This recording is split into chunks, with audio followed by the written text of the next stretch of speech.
ఎవరికైతే షుగర్ ఉందో వాళ్ళ ఇంట్లో తప్పకుండా ఈ షుగర్ మిషన్ అనేది ఉండాలి. ఇదైతే నేను ప్రమోట్ చేయట్లేదు. షుగర్ మిషన్ అయితే తప్పకుండా ఉండాలి. ఎందుకో చెప్తా వినండి. నార్మల్‌గా ఏంటంటే ఎప్పుడన్నా షుగర్ డౌన్ అయినప్పుడు మనకెలా తెలుస్తుంది?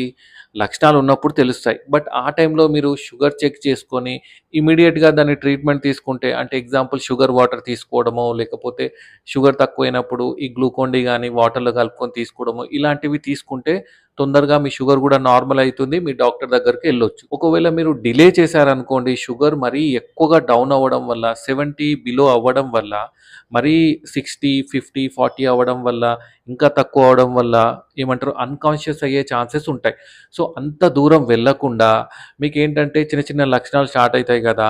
ఈ చేతులు షివరింగ్ అవ్వడం గానీ, స్వెట్టింగ్ రావడం గానీ, లేకపోతే ఎక్కువ ఆకలి అయినట్టు అనిపియడం, లేకపోతే గాబరా గాబరా అవ్వడం, ఇలాంటి సింప్టమ్స్ అయినప్పుడు ఏంటి మీరు షుగర్ అనేది చెక్ చేసుకుంటే మీకు ఆటోమేటిక్‌గా తెలుస్తుంది. షుగర్ అనేది తక్కువ అవుతుంది అని.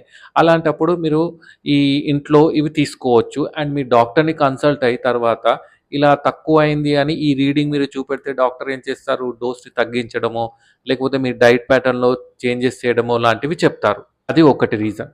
సెకండ్ ఏంటంటే ఒకవేళ మీకు షుగర్ ఎక్కువగా ఉన్నా గూడా మీరు ఏంటి మీకు బాగా వీక్‌నెస్ అనేది ఉంటుంది. అది కాకుండా నీరసంగా ఉండడం అండ్ యూరిన్ ఎక్కువగా నడవడం, లేకపోతే దాహం ఎక్కువగా వేయడం, ఇలా అరికాల మంటలు, తిమ్మిర్లు ఎక్కువగా అవ్వడం, ఇలాంటి సింప్టమ్స్ వచ్చినప్పుడు గూడా మీరు షుగర్ చెక్ చేసుకుంటే ఒకవేళ షుగర్ ఎక్కువ ఉన్నదనుకోండి, అప్పుడు మీరు డాక్టర్ దగ్గరికెళ్ళి ఇలా ఎక్కువ ఉంది అని చూపెట్టి డోస్ అనేది అడ్జస్ట్ చేసుకోవచ్చు. చాలామంది ఏం జేస్తారు, డాక్టర్ కన్సల్టేషన్ ఇంకో 20 రోజుల తర్వాత ఉంది గదా! అప్పుడు చూసుకోవచ్చు గదా! అని అనుకుంటారు. మరి ఆ టైంలో షుగర్ ఇంకా ఎక్కువగా పెరిగి కాంప్లికేషన్స్ డెవలప్ అయ్యే ఛాన్సెస్ ఉంటాయి. అంత కాంప్లికేషన్స్ డెవలప్ అయ్యేవంతుకు చూసుకోకుండా మీరేంటి షుగర్ పెరిగినప్పుడు మీ డాక్టర్ దగ్గరికెళ్లి విజిట్ అవ్వచ్చు. అలా కూడా యూజ్ అవుతుంది. ఇంకా థర్డ్ ఏంటంటే ఎవరైతే ఇన్సులిన్ ఇంజెక్షన్స్ వాడుతున్నారో type 1 diabetes and type 2 diabetes వాళ్ళు కూడా తప్పకుండా ఈ వీడియో చూసిన తర్వాత మీరు డైరెక్ట్ ఎళ్లి ఈ షుగర్ మిషన్ అనేది తీసుకోవాలి. ఎందుకంటే ఇన్సులిన్ వాడే వాళ్ళలో ఏమవుతుంది ఎప్పుడైనా డోస్ స్కిప్ అయితే ఒకటేసారి షుగర్ పెరగడం, లేకపోతే డోస్ ఓవర్ డోస్ అయినా, లేకపోతే ఏం తినకుండా, సరిగ్గా తినకుండా ఏమంటారు ఇంజెక్షన్ ఏసుకున్నా ఈ షుగర్ తక్కువ అవ్వడం ఇలాంటివి జరుగుతుంటాయి కదా!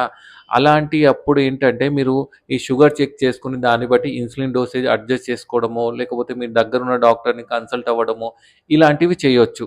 ఎందుకంటే వాళ్ళ దాంట్లో తొందరగా ఇమ్మీడియేట్‌గా షుగర్ పెరగడం, తగ్గడం ఇలాంటివి అయితాయి కాబట్టి. సో, ఈ 3 కండిషన్‌లో ఒకటేంటంటే షుగర్ బాగా పెరిగినప్పుడు హెల్ప్ అవుతుంది. షుగర్ బాగా డౌన్ అయినప్పుడు హెల్ప్ అవుతుంది. అండ్ అదే కాకుండా ఇన్సులిన్ యూజ్ చేసే వాళ్ళకి గూడా చాలా హెల్ప్ అవుతుంది. మీరు ఈ షుగర్ మెషిన్ వాడితే ఏంటంటే హాస్పిటల్‌లో అడ్మిట్ అయ్యేంత దూరం గూడా పోవడం అవసరం ఉండదు. ఈ షుగర్ మెషిన్ వల్ల. అంత హెల్ప్ చేస్తుంది. సో, షుగర్ మెషిన్ అంత ఎక్కువగా కాస్ట్ ఉండదు. మనం ఎన్నో ఖర్చు పెడుతుంటాం. ఈ షుగర్ మెషిన్ అయితే తప్పకుండా తీసుకోండి. అర్థమైంది గదా! మీకు కూడా ఇలాంటి డౌట్స్ ఏమన్నా ఉంటే కింద కామెంట్ చేయండి. Thank you.